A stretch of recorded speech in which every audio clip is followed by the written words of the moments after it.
This is Defenders TV Podcast, episode 129, about The Punisher, Season 1, Episode 8, Cold Steel.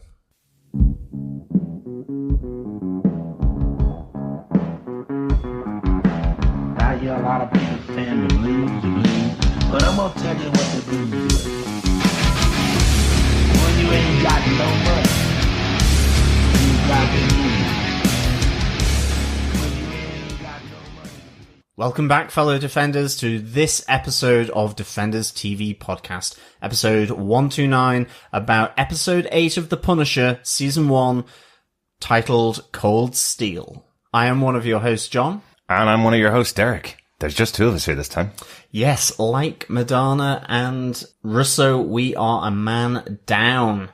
Luckily, Chris is enjoying Christmas break in South Africa. Ooh, so, yeah. yes. Yeah, very all exciting. good. Not quite as brutal as the man down in this episode. Yes, shock horror, RIP. And of course, it is a full spoiler podcast for this episode of The Punisher. Yeah, definitely. Hopefully Chris will have a little piece that we'll insert later on about his defend of this episode, because I know he liked it. Hopefully we'll have a bit from him later on. If not, it's just the two of us to go through our podcast and our discussion for this episode. If you want to subscribe to the podcast, make sure you go over to iTunes or Apple Podcasts now. You can go through our website just at defenderstvpodcast.com. Loads of links there to subscribe on any of your favourite, or maybe not so favourite, podcast cachers, whatever way you use them. You can also send your feedback into us through feedback at defenderstvpodcast.com, or come over and join us on our Facebook group at facebook.com/groups/defenderstvpodcast. So then, Derek, what's with the episode details this time? Absolutely, yeah. This episode was written by Felicia D. Henderson. First time into Marvel. She did start off with lots of comedy back in the day, for everything from Fresh Prince to Family Matters, Moesha and Sister Sister. She recently created and co-wrote the show The Quad, but this is her first time in Marvel, as I said. She does have 2 episodes of The Punisher this season, this episode and episode 11 of The Punisher, so we will see a bit more from Felicia. Yes, and it is a fantastic episode from my point. So definitely looking forward to episode 11 as well. Yeah. And who's it directed by? The episode was directed by Antonio Campos. Again, another first-time director in Marvel. Hasn't directed any of this show. Hasn't done a huge amount of other stuff, but did direct 3 episodes of a show called The Sinner with Jessica Biel and Bill Pullman. Lovely. Interesting. Must check that out after this episode. There's some really cool stuff in here from him. John, do you want to tell us what they gave us with your synopsis for the episode? Sure. Russo opens up to Madani about his past, and Castle and Micro come to terms with Frank's past as they learn about Rawlins' identity. From the computer monitors, Lieberman starts to see the strains and stresses on his family. As the monitors turn off, he sends Frank over to his home, where Sarah shares her concerns about her son Zach, along with a bottle of rosé and an awkward kiss with Frank. Micro hits the whiskey, but him and Frank work things out about the kiss. In the whiskey haze, however, Micro has a moment of clarity, realizing that him and Frank should be working with Madani and not against her. But Frank is not convinced, simply wanting Rawlins dead. As Castle heads back to Micro's home to confront Zach about the knife he has in his possession, he learns that he has grown afraid since his father's death. After convincing Lieberman that seeing his son would be too dangerous, the two agree the next course of action is to work with Madani. Meanwhile, Rawlins and Russo decide to go after Castle, unaware that Madani, Stein, and their DHS team are going after them as part of a decoy operation. A shootout unfolds in which several SWAT officers and several of Russo's men are killed. As Russo makes his escape from the trap, Stein flanks and corners Russo outside. As Russo is about to be cuffed, he pulls his concealed assassin knife on Stein. Oh. As he bleeds out, Madani rushes to save him. But as he tries to tell her about Russo, the words fail as his breath slips slowly from him. As Madani sits in shock in her bathtub, she is consoled and helped to wash the blood off her body by Russo. Ooh, yes. What an episode. What a dastardly mutt Russo is. He really is. You know, he has got some kahunas on him to effectively be so calm and collected. I mean, that final shot, he looks like he really is being quite gentle with her, and yet we know just how violent and uncompromising he is. Madani better watch out. She could be drowned in her own bathtub if she's not careful. Ooh, yeah, absolutely. Let's get into our war journal with Billy Russo and our top 5 points. First one up, Billy Russo paying a hospital visit. Ooh. Yes, this is really interesting, actually. We kind of understand that it's his mum, and it looks like she's in some kind of institution or hospital, some care home. It's almost quite disturbing. It's quite chilling. To begin with, a bit like with everyone on this show that Billy has interacted with. He seems to be giving lots of attention, is the dutiful son, the caring son. He's paid extra for a sun lamp. He's paying extra to get her teeth brushed, but then all of a sudden it hits and he just calls her a hooker. He effectively says that getting her teeth brushed is really important for people in her line of work. It's really, it's kind of an indication that this isn't a loving visit. This isn't someone that that he knows. It isn't someone that should be his mother. He's always been a very calm and collected kind of character as Billy Russo since we've seen him since the beginning of the season, but we're starting to see some cracks in here for the character, definitely, and in his relationship with his mother, and start to learn a little bit more about it, that she left him behind, left him in the care system throughout his life, which we hear has had some quite serious effects on him. Yeah, and he is repaying her in kind. She is in a care system, although whilst she is being cared for, we do end up seeing her tied down and in hospital, and Russo administering some kind of drug by syringe, but she seems really afraid. Her eyes are bulging and wide. She does genuinely feel afraid for herself and is in no position to fight back. She's tied down. She can't speak.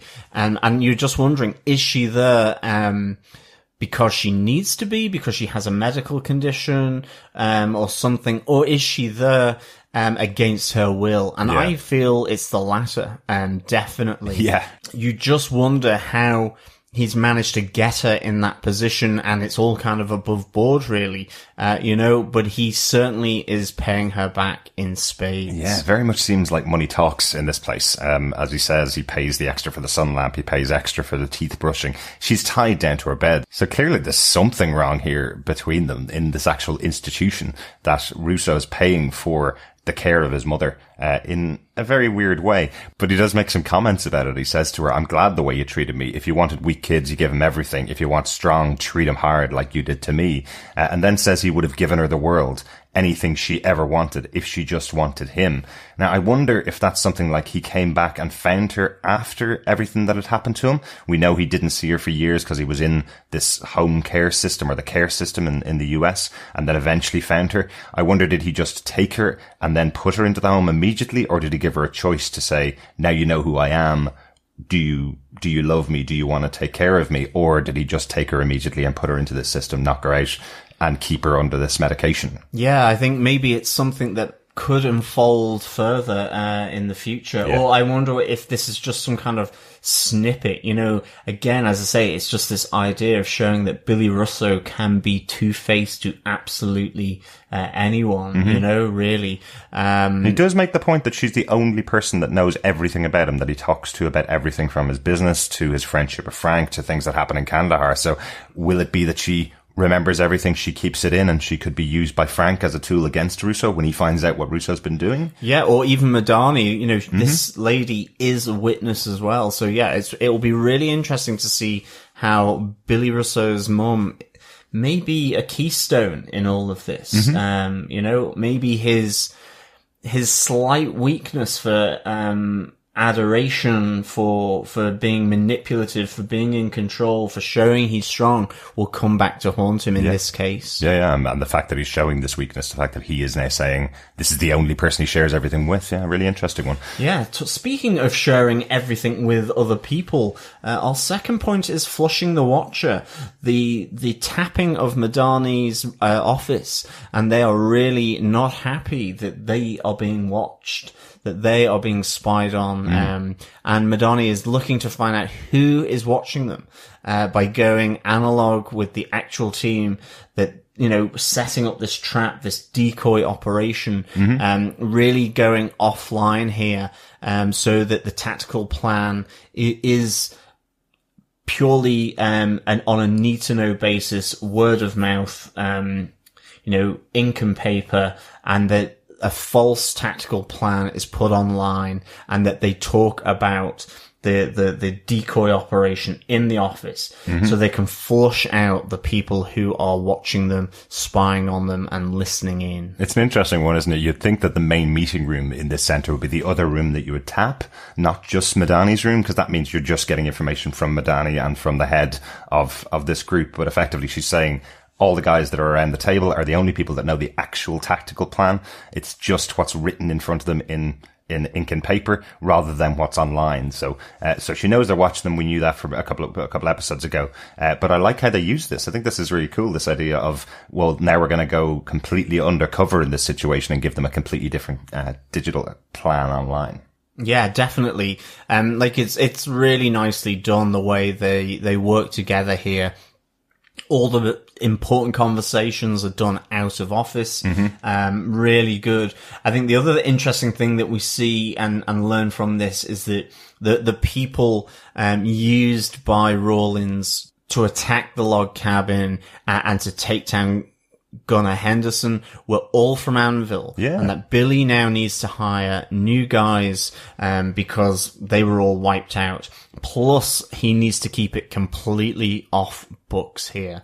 And he seems to go to a really interesting group of guys that have been used before, but kind of got slightly trigger happy and have kind of been barred from being used in any kind of operation by the US state here. Yeah. And so they really go for proper mercenaries here. I mean, even more illegal mercenaries than before.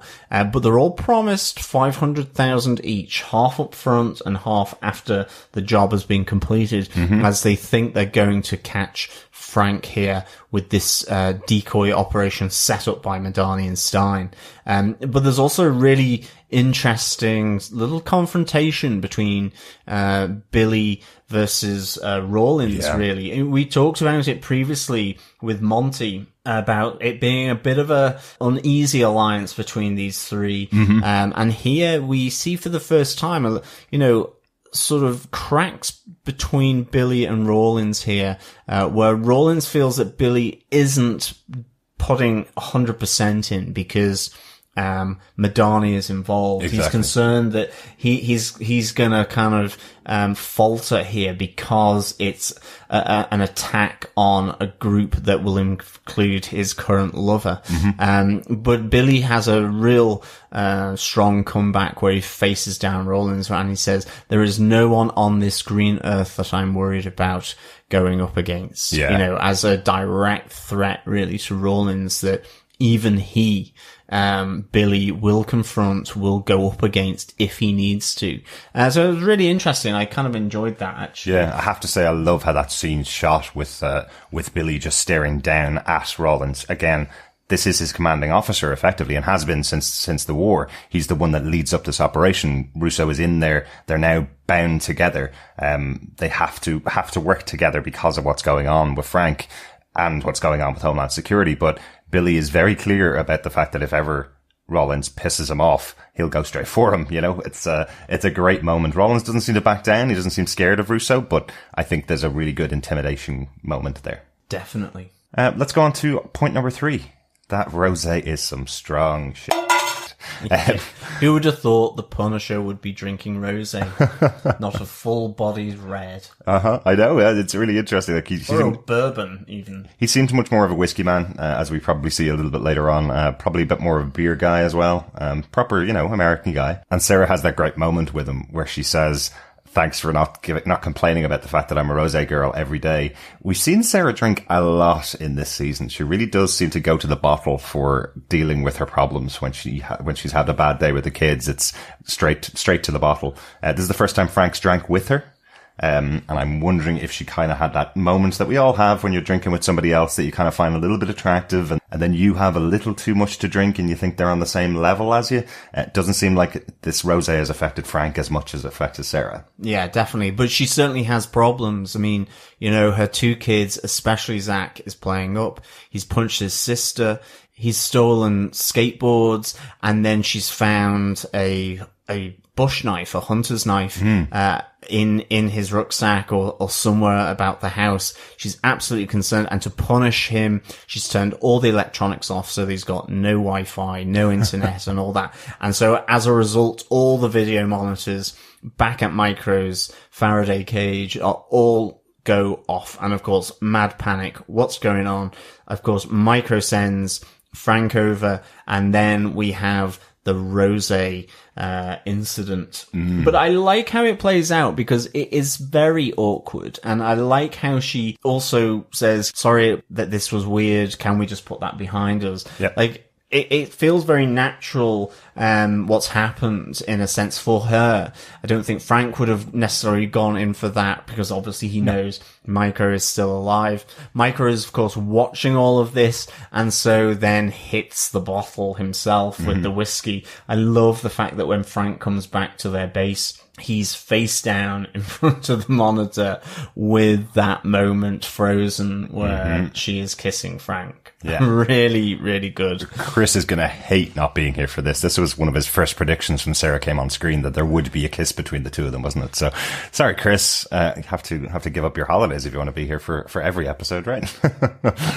But I do like the kind of the interplay between the two of them. Again, it's something else that's going on in the background here. These are two effectively widowers as far as Sarah's concerned. She's lost her husband, he's lost his wife, and she has that lovely kind of turn of phrase with Frank where she says, what happens to us? We've still got half of our life left when we lost our partners. We're still young people. Like, he's late 20s, early 30s. I know Jon Bernthal, who plays the Punisher, is only about 33, 34, something like that. So for them to have lost both of their partners at that age in their 30s, still have a long way to go in their lives probably, you know, and having to think that, well, that's it. That's the end of our life. Do we have to be more in mourning for the rest of our lives? Can we not let it play out?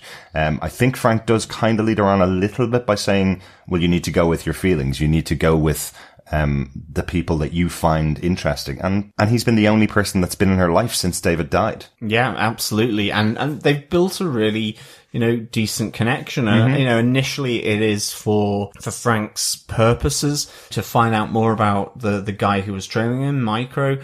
But I mean, ultimately, something has connected there. There are two peas in a pod. You know, they've shared a lot about their life. Yeah. Especially Sarah to Frank, I think, more so. And of course, it's a nice thing that's playing out in the background, and it brings some great tension then as we see back when Frank returns to the base. And Frank and David do sort out this kiss. They kind of put it behind them. But I think we see David here really trying to play a one-up on the length of the schlong, I suppose. Do you miss sex? I'm hung like a moose. It's not gonna be easy to steal my wife, you know. But Frank is very definite, like, I mean, he's laughing as well. You know, this man talk about the lengths going on, but he's ultimately, I don't want to steal your wife. That's not what I want to do. You've got nothing to worry. And I think, you know, within his drunk state, David is trying to kind of say, you know, whatever you've got, I'm better in that department. She's never going to go anywhere near you because she's got me as reference, effectively. Well, yeah, but it's such a tough situation for Frank to be in. Effectively, he's seeing this woman crumble because she lost her husband. And he also knows the fact that her husband's alive. And he's crumbling because he can't see his wife. He has kind of lost her. He can only see her through video screens. He can't get in contact with her. Can't take care of the situation with Zach. He has to send in Frank, who he knows now that his wife kind of sees something in. There's no blame here. It's just a really odd situation for all of them. And Frank's kind of trying to play that ball between the two of them. He's trying to take care of both of them and put himself in a really difficult position with Sarah. It's a really interesting kind of concept, a really interesting triangle here. Even though when it comes down to it, when it gets to eventually Frank going, I will absolutely never, ever go near your wife. Effectively, you don't have to worry about it. You don't have to get angry about it. I'm going to tell you this once. When I met my wife and she told me she was pregnant, I got engaged to her that day. We got married and she was the only woman I ever wanted to be with for the rest of my life. Stop this talk. It needs to end. And it's kind of it's another Frank aggressive moment. If Frank tells you something like that, well, that's it. That's it done. He's underlining the point. He's saying, we're never talking about this again, David. You don't need to worry about me. Yeah, definitely. But within all of this drunken talk, there is a moment of whiskey clarity that comes to Micro. I've not had many of those on whiskey, I must say. No, I don't really either. It's definitely, he realizes, we're taking these guys down. Frank is wanting to kill them, but ultimately, why don't we work with Madani? Why don't we contact her, give ourselves to her so that she can take down Rawlins? It's only by taking him down, do it legit, not by murder. And, but Frank is completely set against this. Certainly at this stage, he is like, no, we're going to kill him. They're going to die. Yeah. Yeah. Like David's saying that the reason why they can use themselves with Madani is that David has all the evidence and then Frank's the eyewitness to Kandahar. So it's quite an interesting idea. They've built up this concept.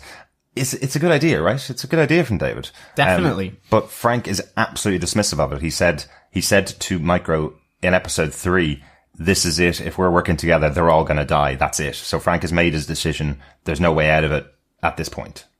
Yeah, definitely. But there is a moment that changes this whole concept for Frank. And that's when he goes to confront Zach the bully, our 4th war journal point. Oh, yeah. As we said, Zach is starting to carry a knife. We have a really intense moment where Frank threatens him with that knife that he's gotten into his possession.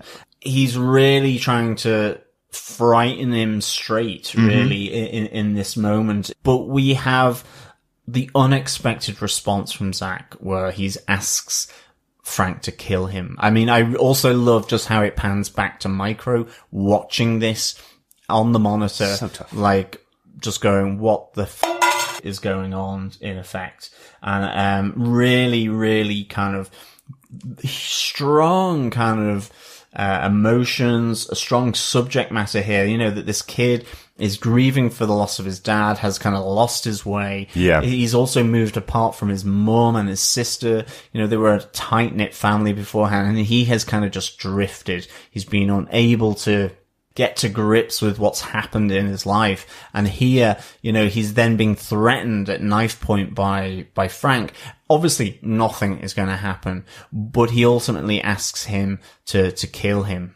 Yeah, like we know that. We definitely know that. I'm wondering whether David isn't as sure as we are of this, because he does arrive to see his son. He must have left just after Zach says to Frank to kill him. That must have been how quickly it happened. We've also seen Frank with his own son in the past, completely flipping out when his son makes a racist comment about the enemy combatants during war. So Frank, while he does love his family, he definitely says about his wife that there have been problems. It wasn't like a perfect marriage or anything like that. Yeah, and he also mentions how, there were moments where he preferred the company, the camaraderie of his team out in Afghanistan, in the Marines, just as much as his own family. Yeah, but I do like this about Frank. He makes mistakes. He does make some silly decisions. I don't know whether Zach would have made this break if it hadn't been for Frank going so strongly at him, but it's a really tough scene to watch. I don't think this is taught in any child psychology books at all, where if a kid carries a knife, you put it to his throat and say, I'm going to kill you. I'm not too sure. Yeah, parenting skills maybe have kind of lost their way somewhere with Frank. He's all about the direct physical approach here. Yep. And I mean, we see that as you say, with his own child on the boat, where he's having that memory of him with his 2 children, where he kind of flips out, gives a clip behind the ear. So he is, in some ways, treat them hard, a bit like Russo had quoted to his mum. Yeah. He's certainly that's not to say he's not loving. It's certainly not to say that he doesn't care, but, you know, he believes in sort of upfront life lessons. Now, whether putting a knife to a kid's throat is necessarily upfront, but again, you know, this is a guy who is, in a sense, has become detached from the reality of everyday life. It's kind of that scared straight concept, the idea of that you have where if someone's going so far that they may end up in jail, you bring them round to prison to show them what life is really like. You get them to talk to the prisoners. What Frank is really doing is, look how violent my life is. Is this the way you want to end off? Do you want to end off as violent as I am? It's kind of almost that. So again, it's quite difficult whether to say Frank has made a bad decision here in his parenting skills, but I certainly wouldn't recommend it to any parent if your child's acting up. I will say there's also a moment from Sarah, which I'm not sure about the parenting style either, where she punishes Zach by taking away his internet and then says, but I didn't want to hear him whine about it, so I let him to go out with his friends. It's kind of, you know, they always say with parents, if you have given a punishment to a child, you have to follow through or else that child will go out of your control completely. I know Sarah's hurting as well. I know she's lost her husband, but she does have to stand up and be the parent be both parents, really, for both of her kids. And in this circumstance, by doing that, she's probably allowing Zach to be as difficult as he's being, but he is a child hurting. Yeah, definitely. But he does finally give in to his feelings and the pain of his feelings here. And ultimately, you know, at the moment that David Lieberman is racing to get to his house, Zach and Frank are having that fatherly chat in a sense that Zach wants, playing ball and so on. And all of a sudden this hobo looking guy appears on the corner and Frank has to scramble to really make sure that, Zach doesn't see his father. Yeah. You know, and he chucks the ball long and then races down to Micro and really says, you have to get out of here. Yeah. You know, he can't see you. And if you see him and we're being watched in any way, well, then they're going to kill him if he hangs around. Yeah. Yeah. Like effectively Zach could tell anybody. Zach should not be the first person that sees David alive. I do like that football game, that football game on the street between Frank and Zach. I don't know why. There's just something very weird about Frank complimenting Zach on the way he throws the ball. He doesn't sound very complimentary. He still sounds like really gruff Frank Castle. I'm not sure whether I'd accept him saying anything complimentary to me either. He's quite I don't know, it's something about his temper and his voice. Yeah, I mean, it's a pretty quick transition though, I suppose, from knife around the throat, please kill me, to things feeling maybe more settled, you know, but I suppose it has to transition relatively quickly. But yeah, I mean, ultimately it's that David is so concerned, he races round, but ultimately has to deprive himself from seeing his son. And importantly here, Frank says to David, I'll do anything for you if you get away, because again, he's becoming really protective of the Liebermans. He says, I'll do anything you want. I'll even go to Madani with you and share this information. So maybe that's going to play out in the next episode. Yeah, so we have the 180 here from his complete dismissal of that idea. Yeah, definitely. Absolutely. Let's get on to our point 5. Yeah, the big operation, the decoy that plays out. Yeah, this is tough, actually. I mean, I love the decoy operation. I love how it's handled by Madani and Stein. I think it's really good. But, you know, I'm just going to cut straight to it. That was tough, seeing Stein being gutted. Or not even gutted, stabbed repeatedly by the pretty boy Russo. Like, you know, Stein has been this kind of slightly comical, light relief character next to Madani. But we've really seen him step up to the plate with the tapping of Madani's office. He's really worked with her. You know, he's had her back, during the car chase and all that. You know, he's a loyal, right-hand lieutenant for Madani. And I mean, I think he played it so well. The acting was fantastic with Stein. Just the desperate attempt for him to just say the words Billy Russo to her whilst he's bleeding out, and just that not being able to get the breath out, feeling I absolutely felt the blood leaving his body, the life draining out of Stein. It was fantastic acting. I mean, and the wide eyes.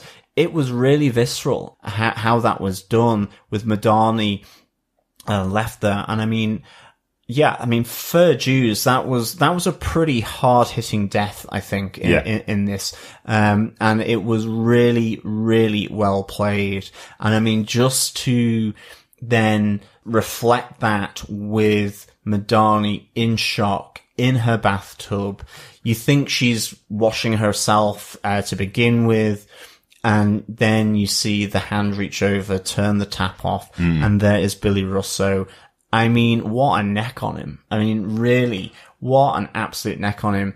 I think bad things are going to happen to Billy Russo, and I'll have to say, I think they are absolutely deserved. I mean, fair dues to Ben Barnes. His character has drawn you in, and now he is absolutely pushing you away.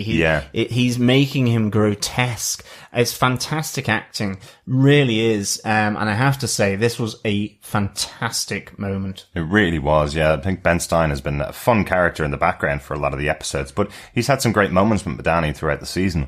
There's something really personal about the killing. He says to him, "Who's pretty now?" effectively commenting on the fact that he has been listening in, which Stein knows that people have been listening in, but he didn't know it was Billy until he took the balaclava off. And you can see the shock in Stein's face. He did everything correctly here. Everything that was part of his training. He makes sure that he has the gun trained on him from a distance, gets Billy to drop the gun. He takes the other knife off him. There's no way he could have known that he had his little Assassin's Creed dagger in his sleeve to kill Ben. He thinks he's completely cleared him down. He makes the comment to him, "Just make my day," effectively. It's his little Dirty Harry moment where he says, "Make my day. I want to shoot you. I want to take you out for what you've done to my team." But yeah, it's effectively Billy is rubbing it in his face, and you're absolutely right. Those moments when Ben is lying on the ground in the arms of Madani, who's trying to stop the inevitable. She's trying to save him and make sure that he survives. And he is absolutely trying to get the word Billy out. That's all he wants, is just that one word. And you can see the frustration in his eyes as he bleeds out. You can see that moment where he's just going, "I just have one word to say and that's all I want to say," kind of thing. Yeah. And I mean, Madani and Stein here are really an effective team. You know, they almost take out every one of Billy's team. And, they do flanking maneuvers, hence why Stein manages to get round. Ultimately, Billy is in a bit of a pickle here, but he even shoots one of his own teams to stop him from getting into the hands of Homeland Security and maybe blabbing. He is ruthless as hell. He really is. I'm really glad they set up these guys as not being people that Billy likes. Earlier on, when we have the meeting with the 5 or 6 guys that Billy takes on board, the fact that they shot civilians in front of some high-level representatives of the government, and that's put them against Billy's idea. That's put them against Rawlins' idea. So I like that they set them up as people that he wouldn't generally work with, because they do some very stupid things in here. There's a call out right at the beginning of this operation where the guys call out, "Homeland Security, put your guns down," and there's an instant headshot from one of Billy's team. They're straight away going for the kill. They then start calling out each of the members of the team's name as they're shot. So if you want to investigate who it was that was involved, well, you've got the surnames of at least 4 of the members of the team as they're taken down. These guys are not trained by Anvil. They're not members of that team. And I'm doubtful that any of them would have made it out anyway. Yeah, they're a little loose, definitely. I have a feeling that Billy would have just gotten rid of them anyway, you know? But, I mean, it is quite heartbreaking actually seeing Stein, sort of die in Madani's arms, really. I have to say, he will be surely missed, by Madani and by us on Defenders TV podcast. But it was just so well done. It really meant something. It really, hit home, and even more so the impact of it, and that final shot with Billy Russo, knelt by the side of Madani. I mean, she is going to be seriously, pissed, really fuming. Yeah. When is Billy Russo's name going to go into the wind and be caught by Madani and Frank?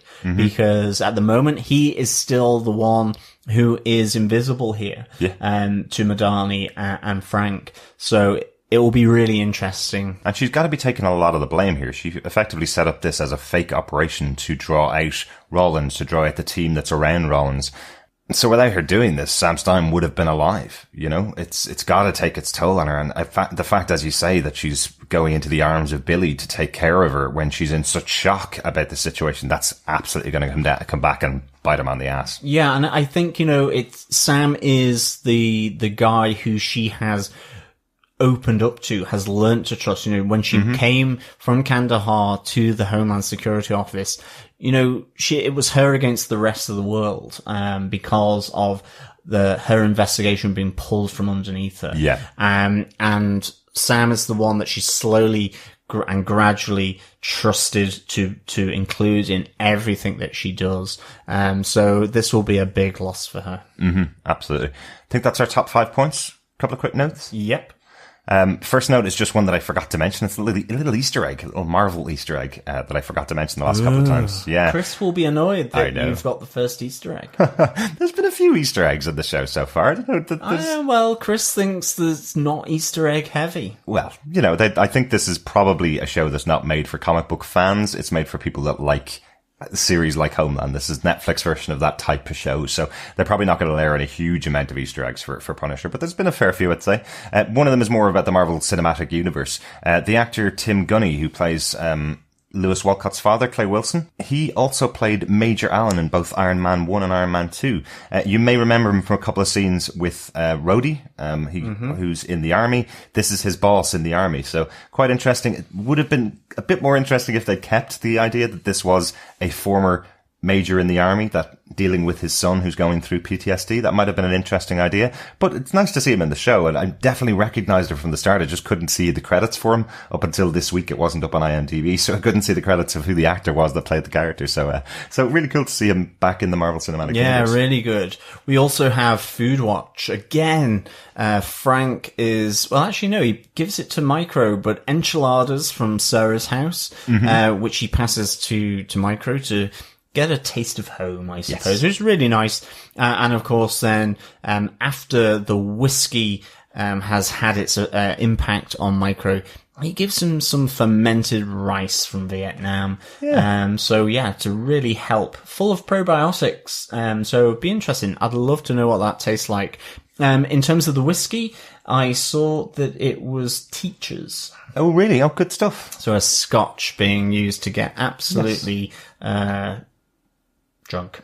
I did notice that the bottle had changed from the bottle that was underneath Micro's desk that we saw earlier on in the season. So I presume Frank's done a beer run at some point for them, since he's able to get out of the place. So 4 bottles of whiskey and 5 bottles of rosé for Frank. There you go. But yeah, I like that one. I wonder, since it's coming up to New Year's now, I wonder if we'll be using some fermented rice after New Year's Eve, John. I think. Oh, it sounds interesting. I'm not sure. Apparently, it tastes gorgeous though. So it's what David's saying. So. Yeah, well, if it's anything like kimchi, then it might not taste that nice. Yeah. I do quite like fermented cabbage, sauerkraut for one. Yes. Very nice, but kimchi, not entirely sure I can deal with that. And I love spicy, fermented kind of stuff. Mm-hmm. Which sounds gross, actually. But anyway. But there's just a couple of other little notes. I do like the kind of layering of this stuff back through the episodes where Frank is realizing that there's been no reports on Kentucky or the shooting at Rawlins. So he knows this must be a private army of Rawlins. I think we had a bit of a discussion about that a couple of episodes ago, but I like that Frank's piecing this stuff together. And one negative I have for the episode. Is that all right?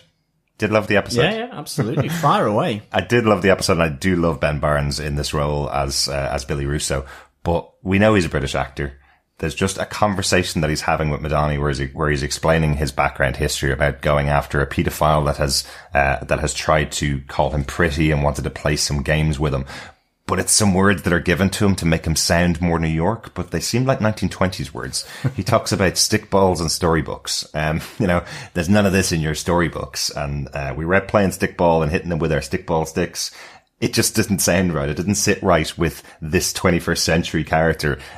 I don't know whether you just call it baseball or rounders or something like that. I don't know whether kids any time in the last 20 years have called something stickball in New York. It just always reminds me of like a 1920s thing or a 1970s thing even. Yeah, storybooks I'm fine with. I must say I didn't spot this at all. Really? But I think storybooks I think it's fine, like kid but, books, right? but Kids yeah, books, or I just think- books. Yeah, and I think you'd probably just say baseball. But hey, sure. Stickball. Maybe he has a thing for nostalgia. Maybe. That's all my notes for the episode. Anything else yourself, John? New. Okay. I think it's on to our defends then. First up, Chris. Hopefully you're there. Do you defend this episode of The Punisher? What's up, fellow defenders? I am not with my other two co-hosts, unfortunately, for this episode, but here is whether I defend or do not defend this episode of Punisher. And it's true, I do. I really enjoyed this episode. It was the emotional, well, not action-packed, it was an emotional payoff on a lot of the story threads that have been coming for the last 7 episodes. We finally got Frank and Micro's missus. That was an inevitable kiss that was coming. And seriously, who brings flowers as an excuse to check in on her? I was like, come on, Frank, you're asking for it now. But anyway, it happened. But what I enjoyed really about that scene in particular was the fact that we didn't get how I would assume Micro to react at the end of that the scene. So Frank comes back and Micro's not swinging for him. Micro's drunk and just going, yeah, makes sense, go for it. Like, that was the bit I found really interesting. And then I really enjoyed that scene between Micro and Frank where the two of them were, well, to be fair, where Micro was just swinging. Literally, it was all out there for everyone to see. Fantastic scene. What I really enjoyed as well was the overall payoff between the Madani and Russo, in that this has always been going from just a lover's tryst to the two of them kind of now falling for each other, and then we get the final delivery of Madani in the bath, crying, shaken from the death of her partner, and we have Russo playing the game still. So we really do have in Russo what I'm starting to think as the main villain of this series. It's not Rawlins. Rawlins, if you can see, he's not in it as much as Russo has been. While Rawlins may be the big bad, the actual true big bad, the origin of the real big bad that we are getting to see is Russo. And I'm really interested to see where that will turn up over the coming weeks as we progress with the rest of the season. Finally, Rawlins being the big bad, Micro suggesting that they team up with Madani to take down Rawlins. Really good. I'm really liking this because I think this is where it may go. Frank still wants to kill him, and that's going to be down to. And with Madani's partner out of the way, I can see this team up happening. Them convincing Frank that they take Rawlins alive so everyone's good, and then we end with Frank killing Rawlins. And that will be the end of the season. It's going to be good. So, do I defend this episode? Yes, I do defend this episode. It's fantastic. It was the emotional payoff I wanted. We saw a fantastic death scene, but we also saw a fantastic action scene. We also saw the payoff of a lot of storylines, but we also saw the future. And finally, I should say, we saw the future of where this storyline and the overall series could be going. So, fellow defenders, that's what I thought. That's my defense. And I'll see you guys in the new year. Thanks for that, Chris. We haven't heard what you've said yet. I'm sure it was fabulous, though.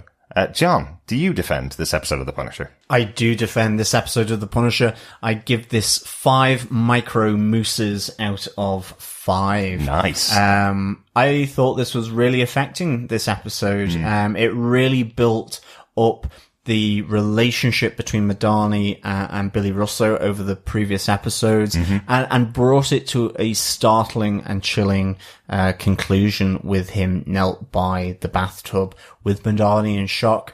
It has the loss of Stein, which I just thought was absolutely played brilliantly. I think it really hit home the brutality of that, with the decoy operation. And I just loved the build up of that as well. It really, just added new layers to Billy Russo. Yes, we knew he was a bit of a crook, but this just shows another level. Plus he stands up to Rawlins. All these different threads really, I think, came to pass with the death of Stein there, and I thought it was hugely emotional, hugely impactful, and absolutely top-notch storytelling, direction and acting from everyone involved. I loved, again, the coming to a head of Sarah and Frank, and Zach as well. You know, those relationships as well with Micro are distant from everything that's going on with his family, even though he's so close by knowing Frank. And I think that's a really great way of dealing with that whole situation. I think it's a great way of telling that story. Yeah. And then, of course, we just have that little bit of intrigue here with Billy Russo's mum, and her strapped down to a bed in some kind of home or institution. You know, who is she? We get some little snippets of that, but why is she there? Will she play a part in the future? You know, and again, it's just another level, another layer even of Billy Russo's inhumanity in some respects. You know, he is the Janus god. He is completely two-faced. It is fantastic to watch, and hard to watch at times as well. So yeah. Definitely. For me, 5 micro mooses out of 5. Or not so micro mooses, if micro is to be believed. Well, quite. So Derek, do you defend this episode of The Punisher? Yes, I do defend this episode. As you say, John, a lot of the stuff that's going on with David Lieberman and his family is so interesting to watch. And what goes on with Madani and Sam Stein in this episode is really, really good stuff to watch. Billy is just a difficult character now. He's a very interesting character to begin with. We all thought he was friend to Frank, who would kind of step back up with him versus Rawlins, but obviously we see now that he's in this for himself. Billy Russo is in this for himself. But it was nice to see a little bit of backstory, a little bit more of the twisting of who the character is, a little bit more of some of his history as well, because he has been a bit of a blank slate to begin with. So yeah, definitely a good episode of The Punisher. I definitely defend it. Yeah, on to our feedback. We have got some feedback in through our Facebook group. Head on over to facebook.com/groups/Defenders TV podcast, and you can join our group there for spoiler-filled discussions of each episode as we put them up. Tina Brown says, "Oh my, how many times have we seen the screwed-up parents screw up their kids trope? Wilson Fisk, Kilgrave, Luke's brother, and of course Ward Meacham." I haven't read this comic, so I looked it up, and I know that this is canon, but it's getting kind of old. Why can't bad guys just be bad? This is a bit of a pet peeve for me, so please bear with me as I detour into DC, but that was the single best thing about The Dark Knight. Why was the Joker a psychopath? We don't know, and we don't find out, and that's fine. Now, that route would be tough with Billy because he also clearly is sane, but my premise holds. Feel free to disagree, but this bit fell completely flat for me. Been done and done better. See, Billy is a bad guy. Don't believe it? Okay, let's literally turn the series around, circle back and underline it. I still think he's cute. Okay, one more time, get the highlighter out and pay attention. He's mean to his mum. See, villain. Still don't get it. Sam, can you come over here for a minute? Oh. Bothered me for the entire episode. Too heavy-handed. Oh dear. I'm not sure, but I don't think I agree with you, Tina, in this case. I think this is just giving you a bit more backstory behind the character. I'm not too sure whether his mom not being around is what screwed Billy up. He seems to be a pretty well-adjusted character who's just gone along with other people and is a villain in his own right. I'm not too sure whether it's the fact that he has been left in the system that's turned him into a bad guy. I don't think that's an explanation we're getting in this episode. Maybe it's just me. I know with Kilgrave, for example, they did twist that as well. It's not his parents that screwed him up. It's parents that were trying to fix him from being a screwed up kid. I think that's kind of what they're doing here. It's just giving him a little more detail behind the character, but I'm not too sure if they're saying by his mom leaving him in the system, this is what screwed Billy up. I think that might have been what led him to go into the army to find his own family. But I think Billy's just a bad guy. Yeah, I mean, I think he's just a bad guy as well. I mean, even if he, and we don't know for sure, but if he, tried to find his biological mom, did do, and then she didn't want anything to do with him, I suppose most rational people are that you go, okay, I'll either try and convince you otherwise, or you kind of say, right, the decision has been made. I didn't want anything left to do with you. Here, Billy has gotten his mom, has put her into a home of some sort and has tied her to the bed, is giving her sort of medication, probably to dull her senses, to keep her from shouting out, whatever it is. Is it morphine? Is it some other form of medical drug that's really keeping her sedated? To me, this is just showing that he is a psychopath, that the army was the right move for him because he enjoys and excels at killing. He is also massively manipulative. Yeah. But certainly, I can also agree with you, Tina, about, that the trope of it's because of the childhood. I think with Marvel setting such a realistic tone, you've got to see it come from somewhere. But also it's not always necessarily from the childhood of that person. Yeah. It can be from people in adulthood. And I think for me, really with Ben Barnes' character is that he is actually he is a psychopath and he's selfish. He is totally self-absorbed. And that's all it is. And I think all for him. Yeah. It's all for him. And I think that shows with that first stand up, to Rawlins here in this episode as well. He is for him and him alone. Although I could definitely understand your point on this. Not everyone is bad because of something that's happened in their childhood. Absolutely. You make the choice to stand up and not be bad because of what happened to you in your childhood, or you make the choice to be bad because of it. In this case, I don't think they're setting it up for that reason, but I can probably agree with you. Since we made the realization in the last episode that Billy's a bad guy, now suddenly every single scene that he's in, he's doing something bad. That may be a little bit too heavy-handed. That may be a little too much for you, especially if you're binge watching the episodes back to back, to have all of those scenes in episode 6 and now episode 7 where everything he's doing is bad other than his conversation with Madani, which actually there is even a couple of lines in there that are pretty bad guy kind of lines, as well. So perhaps it's a bit too much, but thanks so much for the feedback, Tina. Keep sending it in for each of the episodes. We also had a bit of feedback from Salima Kisler on our last episode, episode 7. He says, thanks for covering the bit about Frank's distinction between military members on the base and the team that attacked Gunner. I've been wondering about that ever since the Gunner episode, and I'm still not sure how Frank knows the difference, but I'll take it. Yeah, I know what you mean. It's probably the fact that he was under fire. Himself and Gunner were under fire, so it was kind of a bit of a kill or be killed moment, whereas when he's attacking the base himself, he's making the decision to go there. So he knows all of these people are military people on the base, and he doesn't want to kill everybody that's there. Whereas the last time, as I say, is kind of a killer be killed situation, right? Yeah, I think so. Definitely. He went there to find Gunner. He found him, and then they were attacked. They were jumped. And it was the fight or flight. And in fact, they did both. They ran away, but had to defend themselves.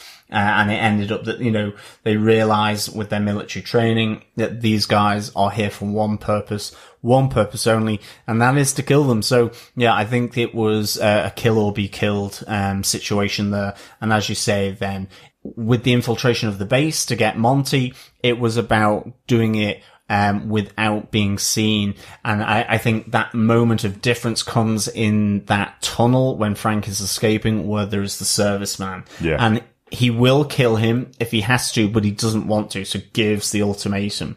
And thankfully, the soldier patrolling there decides he wants to live. He doesn't want to be a hero. Absolutely. Thanks for that, Salim. Really good to hear from you on our Facebook group as well. A couple of reviews over on iTunes, John.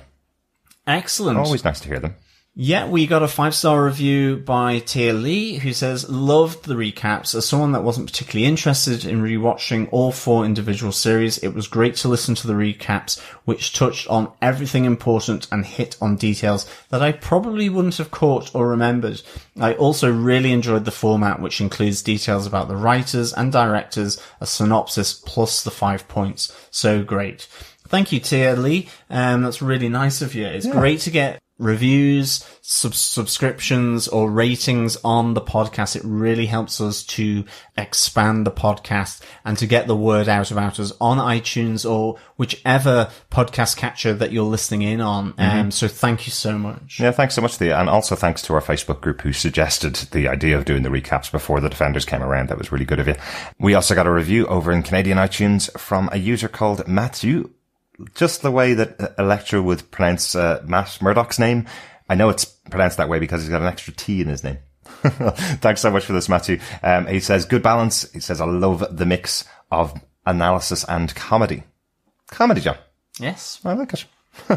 We are naturally funny. That must be Chris. Whether it's the sound of our voice, maybe, or the banter between us. Maybe, but I think it's Chris. Or we are sort of unknowingly just hilarious. There you go, yeah. Because we spout nonsense. Not nonsense. Not nonsense. But this is probably the most serious episode of the season that we've covered because it's lost one of the main characters. So at the end of it, it's always nice that someone's enjoyed our comedy.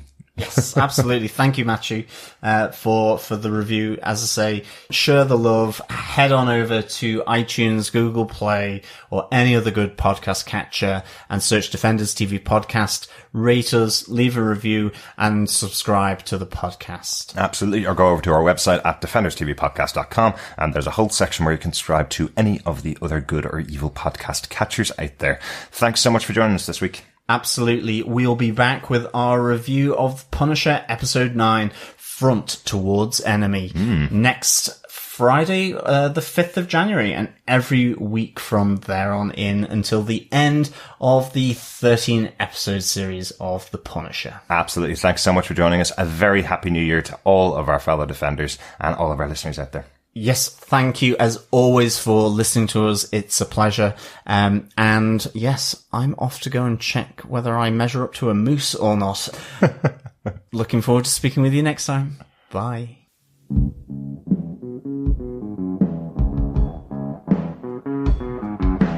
I hear a lot of people saying the blues, but I'm gonna tell you what the blues is. When you ain't got no money, you got the blues.